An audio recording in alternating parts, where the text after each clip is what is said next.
श्रीपाद श्री वल्लभचरितामृतसार अध्याय 29. श्रीपाद प्रभूंची पंचदेव पहाडी येथील कल्पनातीत दिव्यलीला.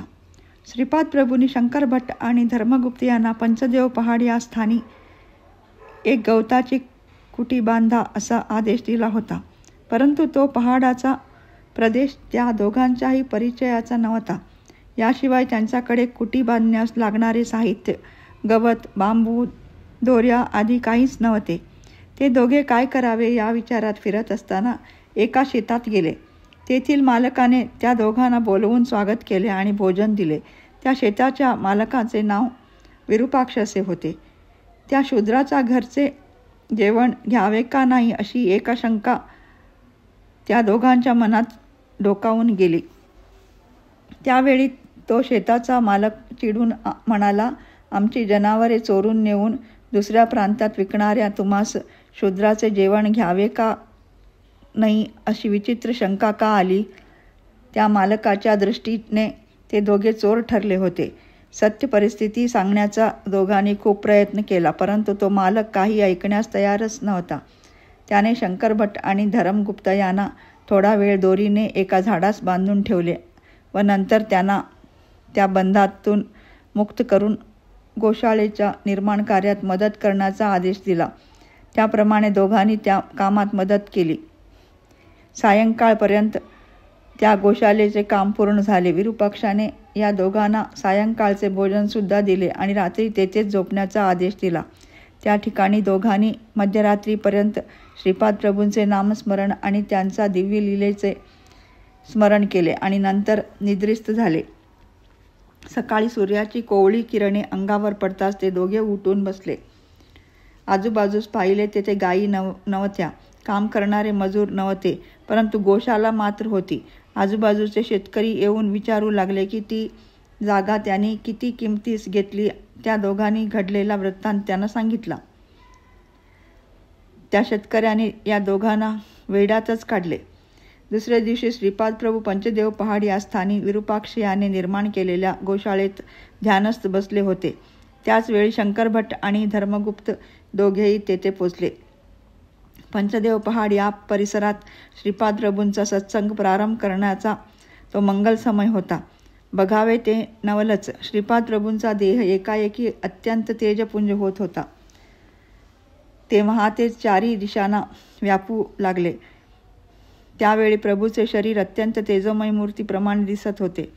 थोड्याच वेळात प्रभू गोशालेतून बाहेर आले. आज त्यांची नेहमीप्रमाणे भूमीवर पडणारी छाया पडत नव्हती. त्यांची पदचिन्हे सुद्धा मातीत उमटत नव्हती. त्यांनी सूर्याकडे तीक्ष्ण नजरेने पाहिले. त्यांचे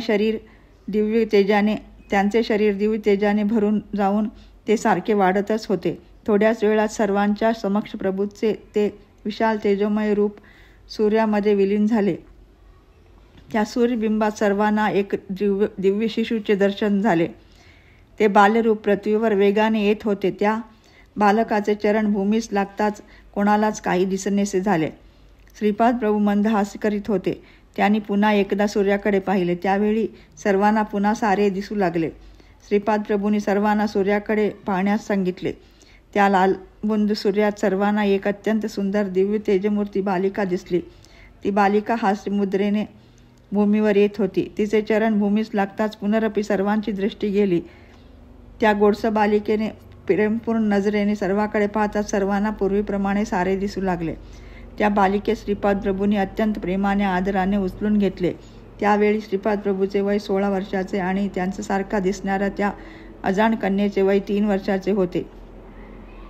तिने अंगावर रेशमी बर्जरी वस्त्र परिधान केले असून त्यांना साजेल अशी दिव्य आभूषणे सुद्धा घातली होती. ती बालिका आणि श्रीपाद प्रभू गोशाळेत गेले. शंकर भट्ट आणि धर्मगुप्त हे दृश्य अत्यंत आश्चर्य, भय आणि संभ्रम या त्रिविध भावनांनी पाहत होते. त्याचवेळी शंकर भट्टाच्या मनात शंका आली की हे सारे इंद्रजाल तर नव्हे ना? ती मनातील भावना ओळखून श्रीपाद प्रभू म्हणाले, अरे शंकर भट्टा, हे काही इंद्रजाल नाही. हा माझा स्वभावच आहे. ही माझी दिव्य प्रकृतीच आहे. माझ्या संकल्पनेनेच भूमी आकाश होते. माझ्या संकल्पानुसार ब्रह्मा सृष्टीची निर्मिती करतात. मी ब्रह्मस्वरूप आहे म्हणजे ब्रह्माची प्रेरणा आहे. या सृष्टीतील जीवाचे पालन पोषण हे विष्णू स्वरूपाचे कार्य आहे. त्या विष्णूंना प्रेरणा देणारा महाविष्णू मीच आहे. सरस्वती आणि महासरस्वती या दोघी भिन्न भिन्न आहेत. सरस्वती ही सृष्टीतील ज्ञानदेवता आहे. या देवीला प्रेरणा देणारी महासरस्वती देवता आहे आणि हे अनघा स्वरूपच आहे. सृष्टीची स्थिती कारण वस्तूची समृद्धी धनसमृद्धी हे लक्ष्मी मातेचे स्वरूप आहे. महालक्ष्मी आणि लक्ष्मीच्या स्वरूपाला प्रेरणा आणि शक्ती देणारे अनघा स्वरूपच आहे. सृष्टीचे शक्ती स्वरूप कालिका स्वरूपच आहे. महाकाली ही काली स्वरूपाची प्रेरणा आहे. हे शक्ती देणारे अनघा स्वरूपच आहे. अनघा लक्ष्मीचा अनघ म्हणजे माझे दत्त स्वरूपच होय. महासरस्वती महालक्ष्मी आणि महाकाली या तिघांचे मिळून एक आगळे वेगळे दिव्य मात्र स्वरूप म्हणजेच अनघा लक्ष्मीचा आविर्भाव.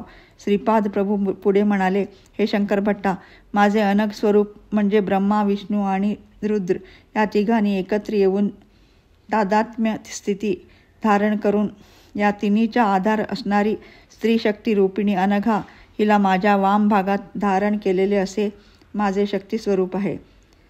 श्रीपाद प्रभू पुढे म्हणाले, अरे शंकरभट्टा, या पंचदेव पहाडावर घडलेल्या लीलाचे पाहिलेल्या दृश्याचे जसे पाहिलेस अगदी तसेच वर्णन चरितामृतात कर. ते भविष्य काळातील भक्तांना स्फूर्तिदायक ठरेल. नाना शंका कुशंकाचे त्यात समाधान मिळेल. साधकांना या ग्रंथाद्वारे आणि लीला प्रसंगाने भक्तिमार्ग सुलभ होईल. या वक्तव्यानंतर श्रीपाद प्रभूंच्या दिव्य वाणीने विश्राम घेतला. तितक्यात श्रीपाद प्रभूचे स्वरूप दिव्य तेजाने झळकू लागले आणि त्यामधून श्री पद्मावती देवीचा आणि श्री व्यंकटेश्वर स्वामीचा आविर्भाव झाला. श्रीपादराजम शरणम प्रपद्ये.